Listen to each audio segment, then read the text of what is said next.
one jumps. Me because, you know, I'm cooking. Okay, awesome. All right, so I am going to talk a little bit about facing adversity. I was going through a bunch of I do this like randomly, but I was going through a bunch of my convention notes and training notes that I have accumulated over time. And this is a training that I got from the Houston Empower You, but the elite training day of it. And they were saying all of this, and a lot of it, I was like, well, I kind of know that, but I felt like some of this stuff could be useful for everybody else. So this training was done by Tanya Omada. I don't know if you guys know her, but anyway, she's awesome. She lives here. Yeah, that's what I thought. Didn't you go to that Breeze training thing? Maybe? Mm-hmm. And she's friends with Melanie, so I see her every once in a while. Yeah. So I really liked this. There are really 3 things to remember, and I'll just I have like a ton of bullets, so I'll kind of just read and then like add in. But I really like this. You are someone's goal. So I know like there's so many people in Unique that I look up to, and I'm like, oh my gosh, they're so awesome. She's so confident. She does her makeup amazing. Like she knows what she's doing. But when you really think about it, people are probably looking at us the same exact way. Someone is watching you thinking, you are who I want to be. I am looking up to you and I want that. So I think that's something that's really important to remember. Another thing is challenges cannot break me. And this is something that I think like you should have a sign of and speak every single day, that no matter what challenges you face, that they will not break you, whether in life or your business, right? And then the other thing that she said like at the very beginning was you must survive the tiger to become a beast. And I really just took that as like overcome the tough things to get to where you want to be within your business. So first I'm going to talk about adversities that some of us probably face in our personal life. I know like when I was reading all of this, I'm like, yep. So one thing is the past does not define you. I feel like so often, and I do this too, like I will be like, oh my gosh, I was in a nursing school program and, I kind of failed that. And I don't know, I just like, I have a mindset like I'm not going to succeed because in the past I've failed. And so you cannot carry that into your business. Your past, regardless of where you came from, we all have a different past, right? But it doesn't define you. The next thing is you are worthy of success. Believe that good things are meant to happen to you. The next, opinions of others. So sometimes, I think we've all heard it. You should get a real job, or the posts that you're making are annoying, or whatever. We've all heard it. And it is not something that you should let defeat you. You have to rise above it. Another one, overcoming insecurities. No one is perfect. Hi, Keegan. Be vulnerable and step outside your comfort zone continuously. I think that's super important. If you are wanting to succeed in your business, you've got to step outside of your comfort zone. Another adversity that you might face within your personal life is unsupportive husband or partner. I know whenever I first joined, I think Josh was kind of sketchy. Like, okay, you play in makeup, fun, like, glad you have a little hobby. And I'm like, no, this is my job. And he's like, no. Glad you play in makeup and like entertain yourself. Like I don't think he like thought of it the same way I did. And I really don't think it was until probably I started like hitting actual like promotions, like pink status and everything, hitting bigger promotions. Yellow status, because that was solely on my sales. I think he knew I would be able to achieve that because, I would have been able to get the sales on my own. Like, I don't think he doubted that. But actually, like, making a team and, like, cheering my team on and, like, trying to get to pink.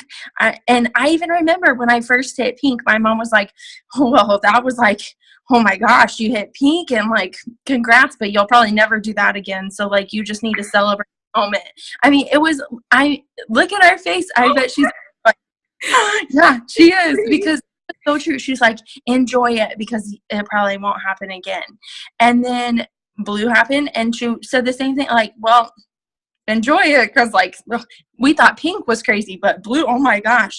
And then the same with green. And so Josh was the same way, and I think he was, until like I started earning trips and bonuses and extra things. And actually, like, I remember one time specifically, I transferred $1,000 into the bank account, and he was like, oh my gosh, like that's a lot of money. And I think it hit him. He was like, okay, all right, so you do like make money with this. It's more of a job. So I think that if you have an unsupportive spouse, use that as a goal. Like, I'm going to prove you wrong, because that is exactly what I feel like I did. I was like, oh, you think this is a hobby? No, I'm going to show you that this is a job and that I make money. Yeah, maybe it's just because I'm like a little competitive and determined, but I was like, no, I will show you. Another adversity, it can be lack of organization. And I know I am so guilty of this. You have to be prepared, and you need to complete the things in your business. And for me, that, like, a big one is like doing what I say I'm going to do. I have been so guilty of like posting on my VIP page, like, oh, I'll go live later today. And then like 3 days later, I'm like, hi guys, I'm back. I didn't go live. Like, and they're probably like, okay, what the heck? It is easier to follow somebody who is consistent and, keeping up with what they say they're going to do. And then the last adversity from personal life is more money, because everybody needs more money, right? Okay, so here are some adversities that you might face in your business. Back orders, right? It happens. We have a lot of products on back order right now. But you have to turn your mindset and see how you can view it in a positive way, I guess. And literally at this training, she said back orders can be a blessing. And some people, like, I feel like especially new people within the business would be like, no way, like, that's false. But when you think about it, if your customer's favorite product is back ordered, guess what? It is a perfect opportunity for you to say, I'm sorry, that is back ordered, but let me offer you this other product. Let's have you try something else. We do have a Love It Guarantee, obviously, so you can always offer that as well.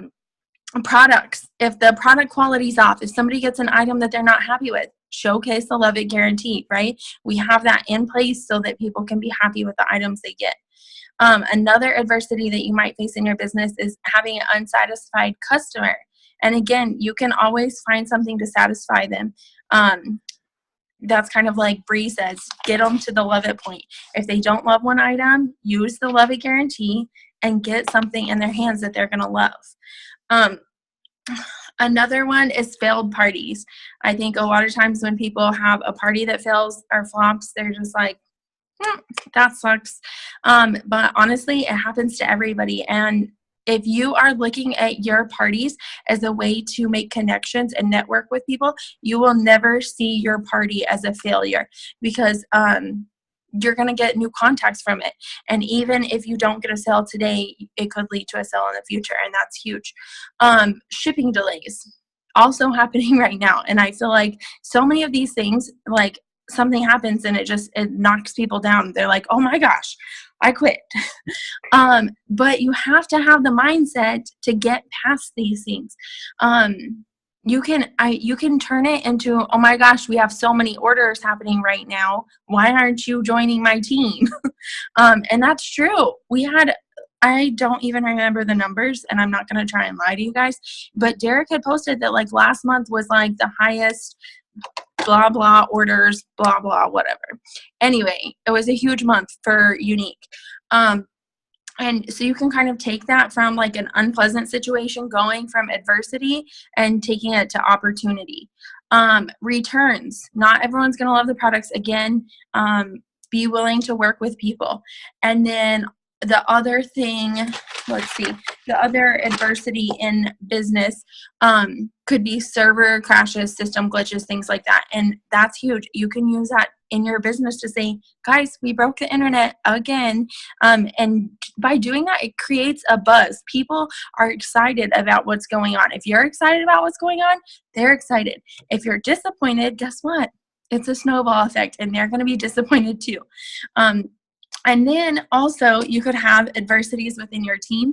I feel like we've created a really good culture within our team that was kind of passed down from Bree, where we really try to keep everything positive. And positivity goes a long way. But you have to know, if there are adversities within your team, this is what she said, their drama is not your weight to carry. And I was like, that's really true. I mean, you can't force someone else to succeed. I see it all the time. Like, we want it for people, but they have to be willing and want it for themselves. And let's see. Okay, so here's a little quote that she left us with. It says, being positive in a negative situation is not naive, it's leadership. And the last things that that I kind of wrote down was just to recondition your mindset. An average mindset is not enough. You have to do the things that you want to do, even when you're afraid, and you have to have a positive mindset. And then the last thing that she said, anything worth doing is worth doing poorly until you learn to do it well. So anyway, that's all I have. I think Cheryl has some stuff that she wants to share too. I don't know. I just with what you were saying, I again gonna talk about that energy bus. In the book, I'm reading the energy, we read the energy bus for kids like almost once a week or twice a week now. And in the book, it talks about how the way to overcome negativity in your life, like if you're a kid and you're going to school and there's bullies and stuff, is to be more positive than the negative people around you, to just amplify your positivity over them. And so we talk about that a lot. And it's so funny because even with my kids, they're like, oh, this person was being mean today. And I'm like, oh, and what did you do? And they're like, well, I had to be extra positive to make up for it. And I'm like, hey.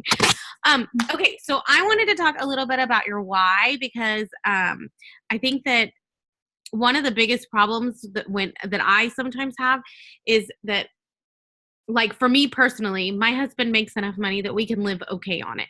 It's not the life that we planned for ourselves. It's not what we wanted. It's not what we expected. We expected to have what we have now and him be working another full-time job. And so we expected to be living large instead of just making it. And, but I don't need unique in order to make it. And when I first started, we didn't know where we were going to be. The next month I found out we didn't know where we were going to be and didn't know what was going to be going on. But that's when I really started to be like, oh, I really need to do this for a business. And so I had something really driving me. And then we got to a point where we got all of Eric's claims taken care of, and we have the money we need. And I'm in the middle of a business call. No, he's fine. He's fine. Oh, yeah. You and the dog out. Yeah. Sorry. And so I needed unique when I first decided to make a business out of it. I needed it because I wasn't sure that I was going to be able to stay home with my kids like I had their whole lives. And our whole life was going to change. And I didn't even really know what Eric was going to need from me. And so once we got all that straightened out, then I've kind of struggled, and I've seen my business kind of slide a little bit. And part of it has been because I didn't have a why driving me as strongly. And so one of the things that I've been doing in my Teamsy training, one of the trainings they did was on uncovering your why, and it was huge for me because I knew I still had one there. I just didn't quite know what it was. And when you don't know what it is and there's nothing there driving you, then it's a lot harder. And like Becca was saying, she had to do it to prove her husband wrong. She had to. I definitely have some of that, where I wanted to prove people wrong or people who weren't really nice to me or whatever. But, in our industry, in network marketing, 1 out of every 2 people quit within the first year. And the main reason that they quit is because they don't even know why they're doing it. They really haven't figured it out. And so he went over some questions, and so I just want to go into them really quick, and you could just think about your answer, because if you do that, it'll like answer everything. I think it did for me. So people quit because they don't know why they should persist. And if you don't take that second to actually figure out what your why is, you're most likely going to quit too. So, the questions are, what do you believe in so strongly that you would never compromise it? No matter what, there's nothing in the world that would make you compromise it. And I mean, for me, that's the lives and love of my children. Like I don't care what's going on. You could have a gun to my head and I would choose them and their happiness over anything. Who or what would you put yourself in harm's way to defend? Who or what would you die for? And, if there is someone or something that you would die for, what would you do to live for them? So I mean, we all have something that means so much to us that we would do anything for, right? And that is it. Like I would do anything for my kids. And so when I joined the business, I just wanted to make extra money. Honestly, you guys, what I was thinking when I joined was if I could pay for like school pictures so that we could afford to buy school pictures every time they came around. I have 4 kids. I mean, now 5. School pictures gets really expensive. They're not cheap, and they don't even make cheap packages anymore. They're like really expensive. So I was thinking if I could just afford to buy school pictures and put Tenley in a gymnastics class, those were like the 2 things that I wanted to do, because I knew she needed to expend her energy so that I didn't go absolutely crazy with her ADHD. And I wanted to be able to have the pictures and the memories.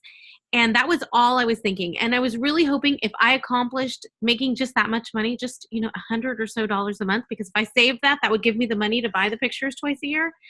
Then I would feel like I had made it. And now that I've been doing it for a while and we have our financial security and we can afford everything that we need, it's changed a little bit.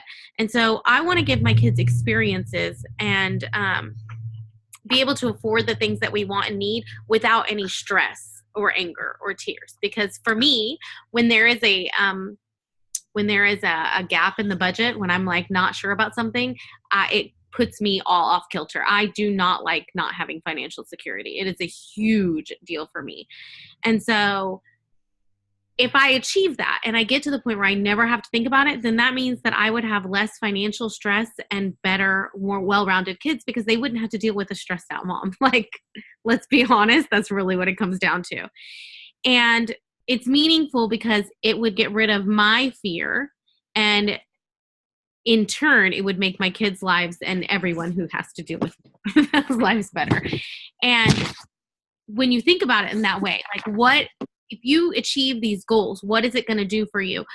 Big picture, not just what can I buy with the money, because like the money is great, right? But more than that, what will it actually impact to change your emotional life, to change the way that you're looking at, the way that you look back at your life?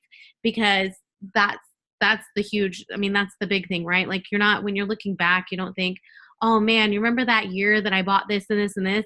You think, oh man, remember that year when I did this and this and this, or when I took my kids to do this and it was stress-free and I didn't have to worry about anything. Like it's all about the emotion behind it. And so when you think about that and you can think about the emotion behind it instead of just the financial portion of it, you can actually sit there and write a why statement that will make you, when you read it in the morning, go, I'm going to work today because I'm going to make this happen.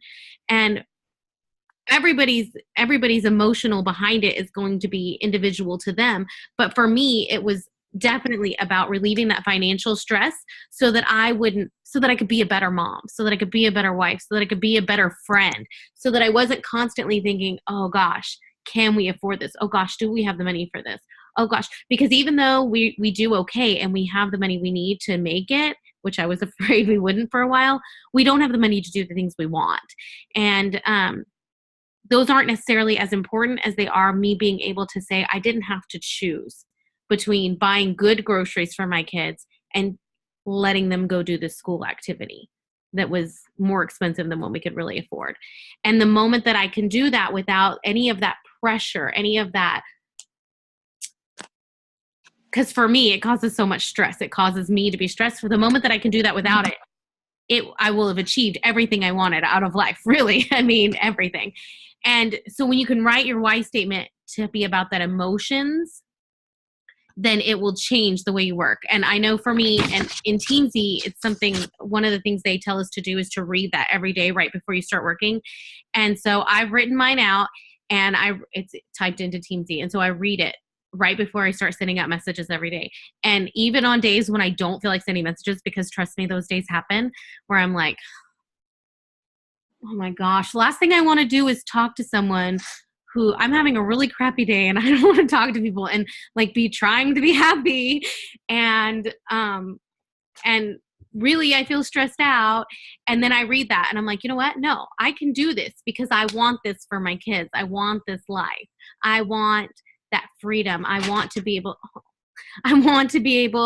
to not be stressed. And if I didn't have that why statement written out, there are so many days where reading that why statement is what makes me work. And without having that written out and actually taking the time to read it, I would be able to easily say, I don't think I'm going to work today. So take the time to figure out what emotionally will change for you if you achieve the goals that you want to achieve with your business. That's really all I've got. I really like that. Putting the emotion into it, because I do think that that's big. And I feel like whenever you're sharing your why, that people connect to the emotion more as well. So I think that's really good. Really good. Yay. Brandy, Lisa, Mom, do you guys have any questions or anything else you want to talk about before we jump off here? Business concerns? Anything? I feel like Brandy's typing something, but No, Brandy's just tired of cooking dinner. We ended up staying at Cheer for 2 hours. She's kind of in between the two tumbling sessions, so we stayed for both, which put my hour-long cooking meatloaf even further behind. Crazy. All right, well, that is it then for tonight. Next week I'm going to stop the recording.